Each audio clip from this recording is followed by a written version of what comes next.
And next up, we're talking Phil Healy. Yesterday, Eoin was out at the National Sports Campus in Abbottstown to chat to some of Ireland's best athletes. We're going to bring you the interview with Thomas Barr and Oliver Dingley a little bit later on in the week, ahead of the 2018 European Championships. But here he is talking with Phil Healy, Ireland's fastest woman. Phil, Ireland's fastest woman now. How does that feel? It's absolutely unreal. Like, the last few weeks have been just insane, like over 1, 2 and the 4, and to take 2 national records has just been like amazing, and like they're long-standing records as well. And I was even tagged in a tweet by Greg Allen. Like, I don't think a woman has held the 100 and 200 record, like both of them together, since 1978. It was Michelle Carroll, so 40 years is a long time to have both records. And it's a long time, and it's more impressive given the fact that neither of them supposedly are your best event. No, but who knows? Like, I'm having fun over the 1, the 2 at the moment, and like it's good to change up the focus than running 4s all the time. And like even this week, so I ran my 1 and 2 in Cork City Sports, and Morton Games I'll run the 400 before going to the Diamond League at the weekend to run the 4x1, and then Nationals I'll just run the 2.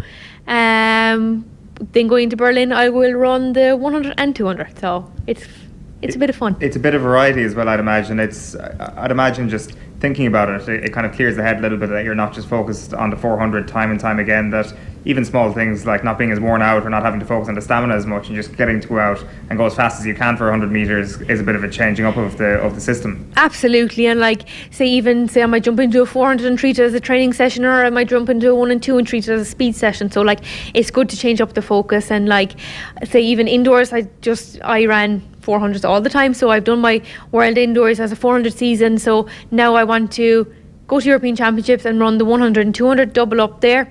I'm also on the 4x4 squad and the 4x1 squad. So it's about capitalising on the speed that we have at the moment, building on that and transferring it through to 400 then as well. Yeah, it's an amazing time to be going to the championships. It's an amazing time for Irish sprinting.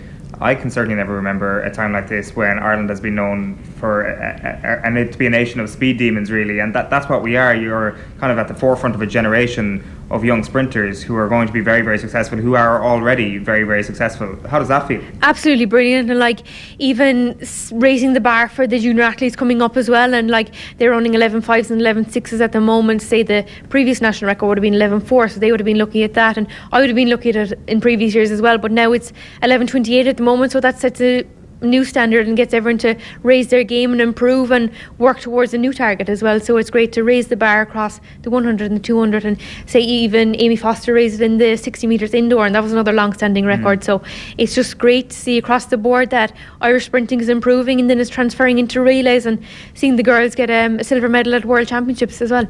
It's interesting that you mention all the times there, that it is such a part of your knowledge of everybody, what they're capable of running. And with your situation at 100 there, obviously with the national record last month, do you feel you're just scratching the surface there in terms of your times at the 100 metres, that you're targeting potentially the 11 seconds? Yeah, definitely. I think there's room for improvement, and even say throughout the season I had ran illegal, like I ran 11.16 in Waterford plus 3.0. Like, I definitely think there is room to improve, to lower the record. May not be this season based on conditions or the race that I have, and say even going into European Championships, it's all about championship running and getting the qualification spots, not just about the times. Obviously, if the times come as well with it, it's absolutely a bonus, but even transitioning in through the next few years is definitely something that I want to improve on and lower further. I wanted to ask you about your coach Sheahan McCormack, because you described him as a mastermind after breaking the national record there last month. What makes him a mastermind? Like, for a coach to get someone to the 100, 200 and 400 and program it all into work, and even say like I would have done 60s if it worked out as well indoors, or 200 indoors. He's just, like, as we call him, the king behind it all. Like, and he, like, even the atmosphere that he creates within the squad, like, is credit to him, and everyone is just feeding off each other, and there's just a great environment and a great atmosphere, as I said. And like, we have fun at training, and it's majority lads in the group, and everyone is feeding off each other, but we're also there to do a job, tick boxes, and get the most out of every session, but as I said, also having fun and making sessions easier as well. How does he manage to do that? How does he manage to make the sessions more fun than the arduous craft of trying to chase after times? It's just the atmosphere he creates, and everyone is just like joking and just having fun, but like Sessions aren't easy. Athletics is an individual sport, and it's a tough sport, and sessions are, as I said, are hard. And whether it's a long session or it's a gym session, and like everyone just gets behind each other and willing each other on to make the improvements. And whether they're going to a major championship, whether they're going to All Irelands or Leinsters, or making improvements, it's what everyone wants to see within the squad, and everyone's feeding off each other, and other athletes are coming in from different squads and dipping into our sessions, and it's great to see the transfer overall, and people enjoying coming in as well. So it is mostly a collective that you train, and then would you do many sessions on your own? Would it be more on your own or more in a collective? No, it's more in collective, and say even when I was in Cork, I was just on my own, so now I'm getting the benefits of the whole squad when I'm based in Waterford, and Shane sees every single session, whether it's gym sessions or track sessions, so he can tweak all along the ways, whether he needs to add in something, whether he needs to take something away, and he's made tweaks the whole ways up, and he makes the big calls whether I'm going to race, whether I'm not going to race. And I said tweaking the session, so he controls everything, and that's a credit to him and making the correct calls along the way. We mentioned the 200 metres last night. That was, of course, in Cork City Sports. What was that like for you personally? Is the city of Cork booming at the moment with, in terms of the kind of sporting greatness that's going on? Obviously, Sonia's daughter was back there and all of that. I'm sure she got a great reception, but I'm sure you got the reception of the night down there. I'm sure it's a city that's really excited for your own prospects. It's absolutely brilliant, and even I arrived down there early before the event, and seeing so many people come up to me and congratulating me on the previous few weeks, and people I wouldn't have known, or the kids are so many people came up for pictures, and it's just great to see so many people feeding off the performances, and I don't think I have that impact on younger people, but to see their reactions, but to go back, run a national record on home turf and home soil is just absolutely brilliant. And the atmosphere that was down there, and it was credit to Phil Kelly, who was the MC for the night, really got the crowd behind all the athletes, and it's credit to the Cork City Sports Committee as well to organise such a high performing meet with top class athletes coming over, so it brought the best out of the athletes. And so even Mark Zoller ran a massive PB over 200, and even when I ran the national record over the 200, everyone in the stand stood up, and the place was absolutely packed to the rafters, so the atmosphere, it was just cheers, roars, it was just electrifying.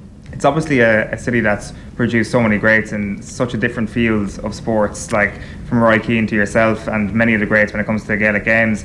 I presume as a child you were trying out a little bit of everything. It wasn't just track. Yeah, as I transitioned through, I did camogie, football, soccer, played football with the lads, then went into ladies football after a certain age, and I did camogie as well. And it wasn't until I was in 5th year of school that I fully focused on athletics, and then the following year I won national schools.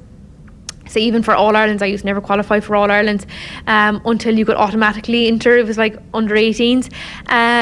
So national schools, 6th year was the first time I won, and then went into European juniors that summer, and I finished 4th there in the 100 metres, and then moved to Sheahan that at the end of that summer, and that would have been my first year of college, starting into my first year of college, and transitioned through from there into the senior ranks. So it was quite late then that you realised that you could actually be an international competitor, as you said there, 5th year in school. Yeah, so I was 18 before I went to my first major championships, European championships, so I was late to the game as such compared to the youths and the juniors coming through now. But yeah, 18 first year European juniors, and I went to under 23 championships. So I went to European juniors in 2013, and I went to European seniors in 2014, so it was absolutely brilliant, and then to European under 23s the year after. That's amazing, because you would wonder then, so many people who might be partaking in a number of different events, or maybe they're just focusing on athletics, and to get to junior cert level and the pressures of exams come along, and they're not making it at a national level, that they could slip through the cracks to a certain extent.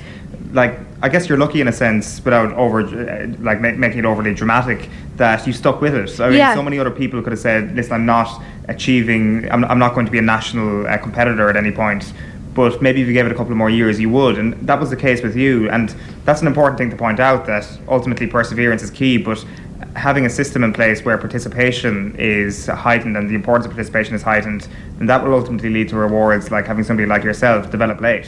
Big time, and as you said, it's about persevering through and seeing it through, and it's just about enjoying it, and it's not all about winning and about breaking records and winning national titles. It's just about enjoying it. Yes, it's tough if you're not succeeding and everyone wants to succeed, but I stuck with it. I gave up the other sports, and I who knows, I may have better potential over those sports. But I stuck with athletics, and I stuck with athletics because my sister as well, who's 2 years older than me, would have been winning the whole ways up. So I can't, like, probably if she wasn't in the sport, I wouldn't have continued. So that's why I stuck through and transferred through and got the success in later years. That sounds like that might have been a competitive enough household. Yeah, I was growing up with, like, she would have been winning national titles in All Ireland schools and going to European youths and juniors and stuff like that. But I wouldn't have been making it, but I still stuck with it. So yeah, like, competitive. Like, I have 2 brothers as well, and like they're big into GAA and soccer. So like it's a sporting family. So yeah, no, it's good. Yeah, just one last thing on the Cork thing. Did I read somewhere that yourself and your sister crossed paths with John Caulfield on your athletics careers? Yeah, so John Caulfield, like, he's in our local community, so he encouraged my sister. Him and his wife used to organise community games, so he encouraged my sister to join the local athletic club. So it's Johnny and his wife Grania got us into the sport, and I followed her through going to the athletic club then as well. Right, okay. I presume he's not still involved with community games down there. He's just totally focused on Cork City. Yeah, I'm not sure about the community game system at the moment, but they were well involved throughout the years as I was growing up. But yeah, Cork City now. Yeah, it's weird way that these little paths weave, especially down in Cork. But ultimately, it's not a city that you really call home at the moment. It's more in Waterford your base. Yeah, I'm based in Waterford now all year, and I rarely get back to Cork. Even though, like, it's so close, but I do rarely get back to Cork.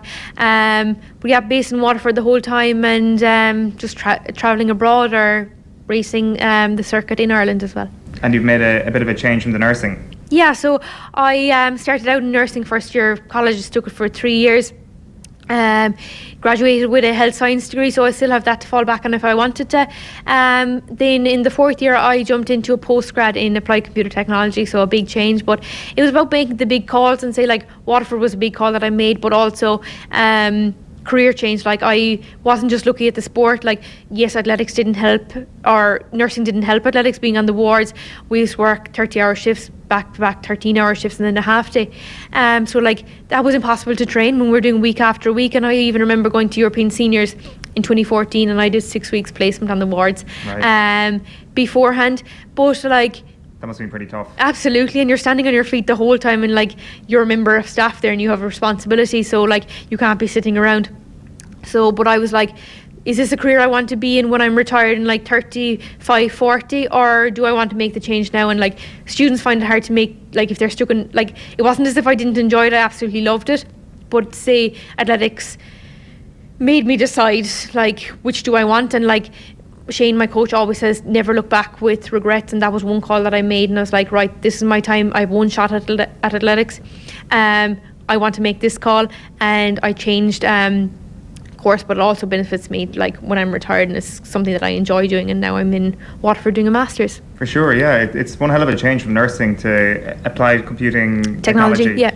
What was it about applied computing technology that appealed to you as a course and as a potential career path? Like, it's something that I'm always interested in, even when I'm in Waterford this year. Like, there's a variety of modules between web development, but like, the data analytics side is definitely something that I really like, and I always had like a mathsy like interest and like enjoyed it. So it's definitely a career path that I'm looking forward to working in future, and then finishing out my master's as well in WIT this year coming. We've been chatting about it a bit on the show this week. We had Gina Akpa-Moses on, who was talking about kind of focusing on the stuff outside of her own athletics at the moment, to try not just to give her a backup, but also to give your mind a little bit of a break, to have something else to focus on. How helpful do you find that, just to have kind of something there, a definite part of your weekly schedule that you have to focus on something that isn't running? Definitely, because athletics is such an individual sport, and like, you're the one out there performing under like all the media attention and stuff like that. So like, you don't have a team, but like you have to have distractions in place, otherwise you'll absolutely drive yourself insane. So it's good to have something to switch off. And yes, you train so hard, like I train 6 days a week, and like, you have to have something to switch off. And even you come home from training, and even when I was in Cork for 4 years, none of my housemates did sport, so like, it was a great distraction having them. The conversations and even at absolutely, like, you go to the track, you do your session, and then you park, and when you come home, and like, that was absolutely brilliant. Yeah, because quite often what you have in a lot of the universities around Ireland is just like athletics houses and stuff, and you go to training, you come home, and you're chatting to people you're training with. I'd imagine, I'm not sure if you've been in that situation, but I'd imagine that's quite tough. It is, and like you've athletics like 24/7 at that stage, and like there's no switch off. And like even in my house now in Waterford, like 2 of the lads come in next year in my training squad, and 1 of the guys are there this year. But like there's 5 of us in the house next year, but there's a variety of like some do sport, some don't do sport, or different sports. So like it's a great like we part, like once we come in the door, the session is done and that's it, and we focus on different things. The last thing I wanted to ask you about, and it's the first time I think we've had an interview with you on Off the Ball, so I get away with asking you about the thing you always get asked about, which is of course the Depths of Hell relay in 2016.